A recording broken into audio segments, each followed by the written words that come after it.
This is the Ready Set Podcast, and here's your host, me, Joe Persinger. Ready Set Podcast. I'm back, baby! What's going on, everyone? Today we're going to jump into part 2 of our general election coverage, Pollsters. Anyone remember what the polls were saying a few months ago, or at least going into the fall? We're going to jump into that and more, but first I just got to ask everyone to jump over to our Ready Set Podcast Facebook page, give us a like and a follow. Same for the YouTube page. We got a Spreaker page. I'd really like to, get the following up and going. And if you would please go to Apple Podcasts and leave a positive review, 5 stars. If you want to rip me, just send me an email, readysetpodcast@gmail.com. Okay, I got away from this for the last 2 episodes. So we're going to kind of get back to basics, as I call it. This is your one-stop shop, current events and politics podcast. If society's a joke, then we're just here for the first set. Ready, Nubs? Are you ready? Set podcast! Okie dokie then. So, yes, pollsters. Well, they're like the dodo bird of modern day times, I'd say. I know on the surface that kind of sounds like really wonky political stuff here, but I'm just going to say here up front, we're kind of going into the numbers, but we're not going to be like breaking down, what the Latino population, and that's not what I mean by the polls. It's really just kind of focusing on the industry, if you will. So let's kind of get into that really quickly. We kind of saw it in 2016. The polls basically had Clinton, and we'll use the famous Obama term, shellacking Trump. I believe, if I remember correctly, no, I don't remember. Actually, I don't remember correctly at all. All I remember is a presidential race from 4 years ago.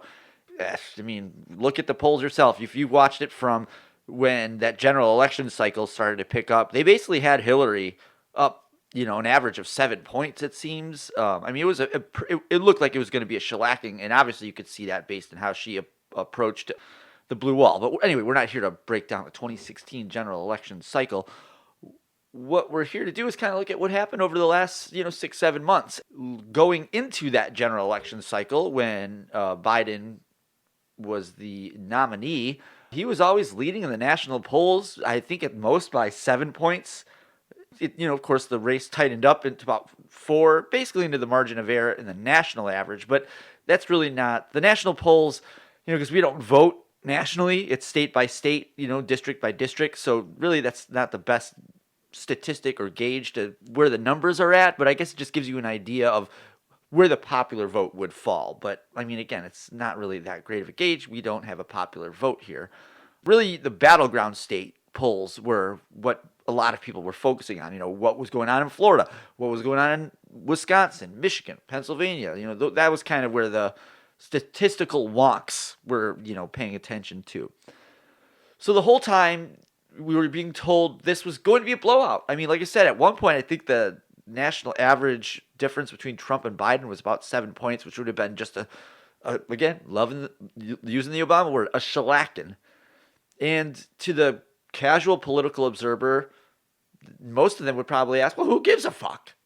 The reason you should give a fuck is when the poll industry is doing this, you need to kind of understand why they're doing this. And Trump has alluded to this. Obviously, if you don't watch Trump rallies, if you don't expose yourself to that form of information, it's not like the media, the corporate media specifically, is going to give it to you.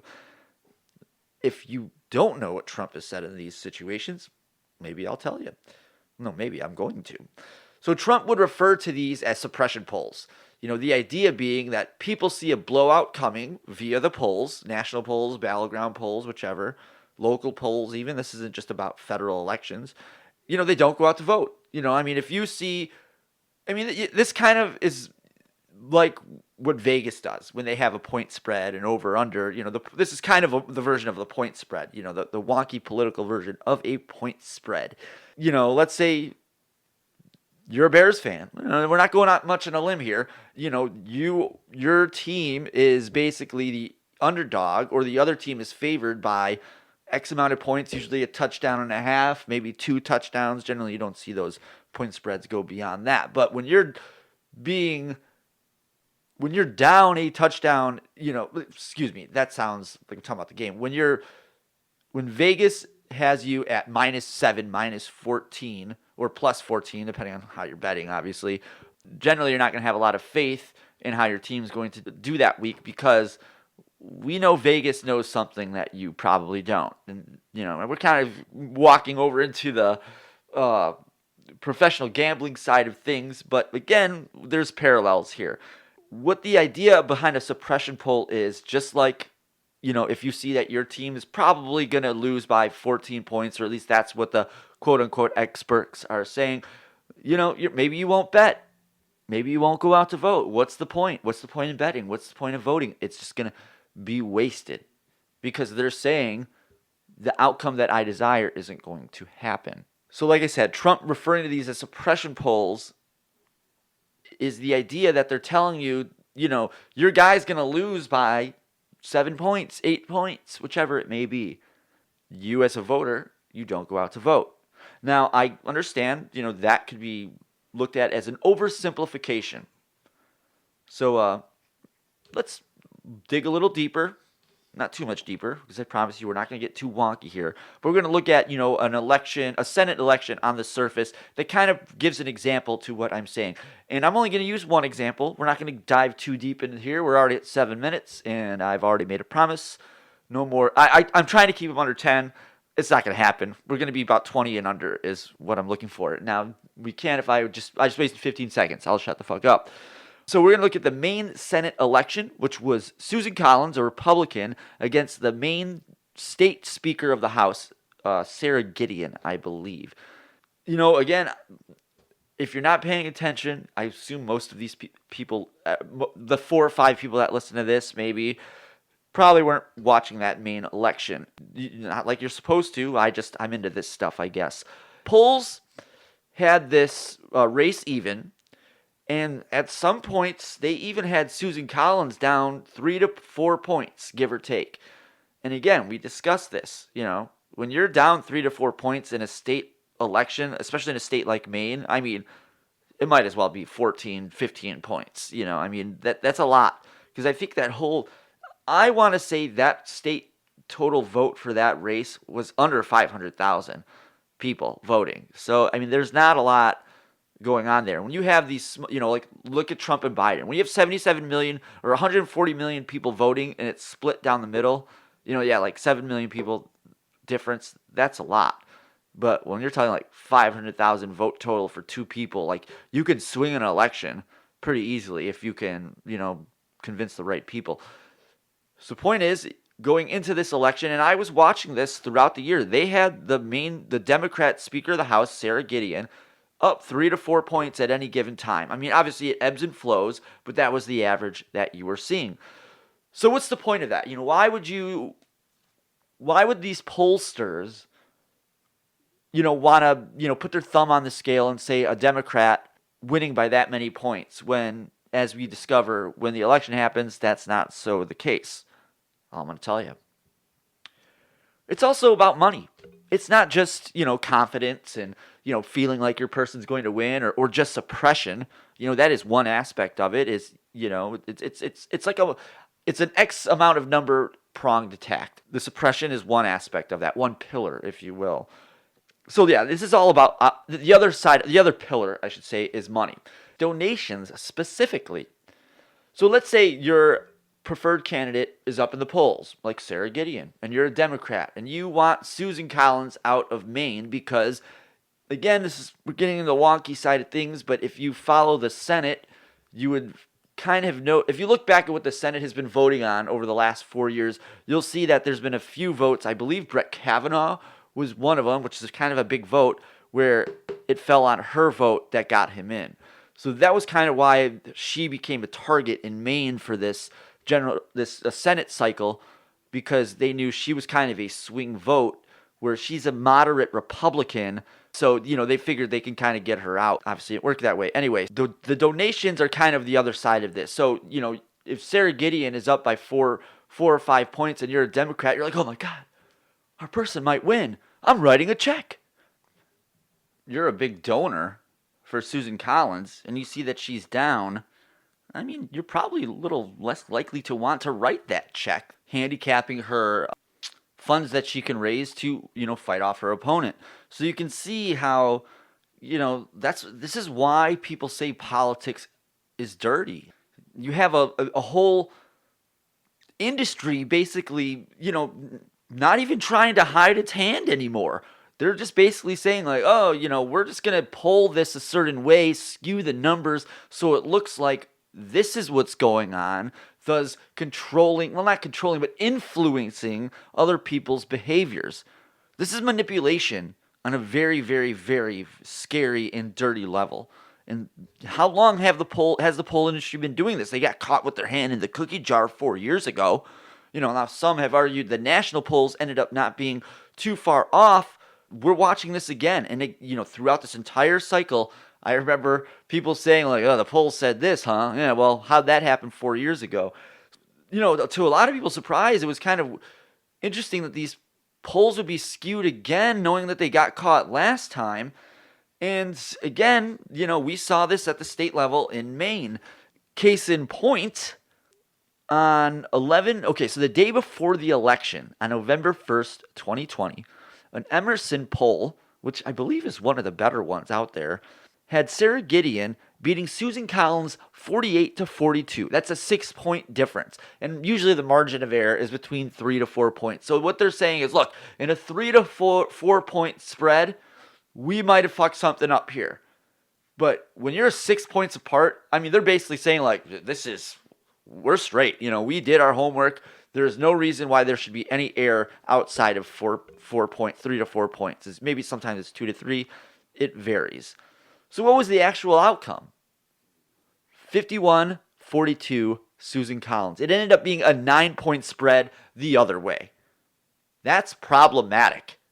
So if you've been writing checks to Sarah Gideon under the guise that, she was up by, 6 points going into the election, I'd say you're probably a little disappointed with the poll industry after the fact. 51-42, a 9-point swing the other way. I mean, we saw this in the presidential election as well. I mean, there were a few other, off the top of my head, I can't remember what they were. There were some other races that, had some, I think, I want to say that in Georgia, there was Ossoff, Dave Perdue. Again, I don't know those numbers off the top of my head, but I want to say you probably had some, Offkilter polling going on there too, and the only reason Perdue didn't win that race is he didn't hit the 50% mark because for some reason in Georgia, they have that rule that says you have to break 50% in order to win that Senate race there. And part of me is wondering if that dates back to, the Jim Crow days. Anyway, Biden was always up in the polls. Although he won the presidency, it wasn't by the numbers being predicted by the pollsters. I mean, I said this a few times earlier, they had him at one point up at like 7 points, which would be like a ridiculous win, and again, what did I think? I think Wisconsin was won by 10,000 votes. Like, it was a lot closer than what the pollsters were trying to tell you. This tactic is used to limit the amount of money going into a losing candidate, or limiting the amount of money a losing candidate, or maximizing money a candidate who's on the plus side of the polls can get in donations. Like I said with Sarah Gideon and Susan Collins, why would I want to donate money to someone who's going to get beat in an election? Again, according to the polls, it's really hard to ask someone to cut you a 6-figure check when you're down 5, 6 points, 7 points even in a national average. Again, this is why a lot of campaigns have their own numbers, and I'm sure they share those numbers with their benefactors, but that's still got to be, a hard sell. As a losing candidate in the polls, you're now facing an uphill battle. You have limited money coming in. It's basically a death sentence. If you have no money coming in, you're definitely fucked. And then, if you're a Republican or, anyone going up against the corporate media machine, they're going to point that out. And it's just now you got bad PR on top of no money coming in.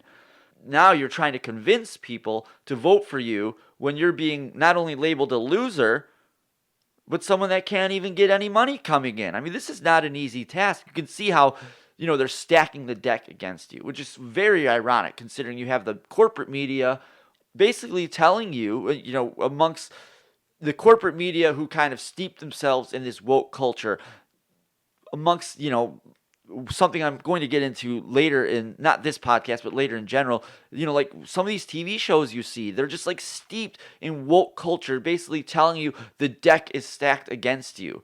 And it's kind of funny to see how they preach that, there are people who have the deck stacked against them, but then there are these same industries of people who probably talk together all the time. I mean, I'm kind of getting out there on a limb now, but it's just so odd to see, people tell you the deck is stacked against you. What are you going to do? And they turn around and stacking the. It just makes no sense. It's extremely hypocritical. But again, that's politics. So when you look at what's going on here between the polls being skewed a certain way, which causes people to not want to donate money to you, which, another byproduct of that is the media is now saying, look at this guy. He can't raise money. He's down in the polls. He's a loser. So it's almost as if, I'm gonna ask you to bear with me here. I mean, really bear with me. We're going out there, folks. It's almost as if these pollsters in the media are working together to, wait for it, rig the election. Weird. It's kind of like they're controlling the flow of money. They're controlling the perception of where you stand against your opponent. They're controlling the perception of where you as a voter sees how your opponent stands against their opponent. And of course, the narrative that's being presented is the one that ends up being false. Susan Gideon's going to, beat Susan Collins just under the 50% mark by 6 points. And then you couple that with how the media has been stumping for Biden the whole year. I mean, just off the top of my head, there's, you saw what Twitter did with the New York Post and the Hunter Biden laptop. They gave Joe Biden softball questions after softball questions. In the few press conferences he had, they never pressed him on, some of these leftist positions he was taking on that he said he was going to work on in his first 100 days. Now it's just coming out that he had a hairline fracture in his foot that he waited to mention to anyone. Did that happen with Trump?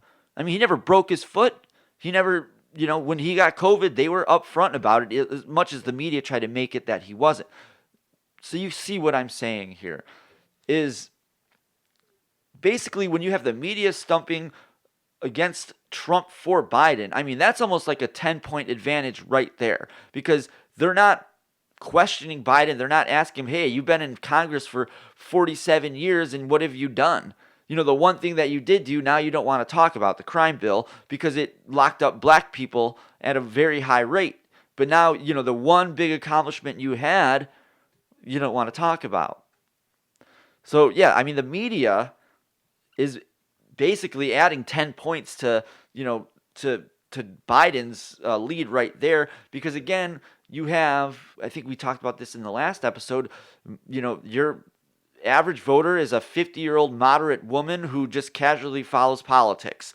And, I don't even think it should be about gender, really, because I'm sure the average voter is also a moderate male who also casually watches politics.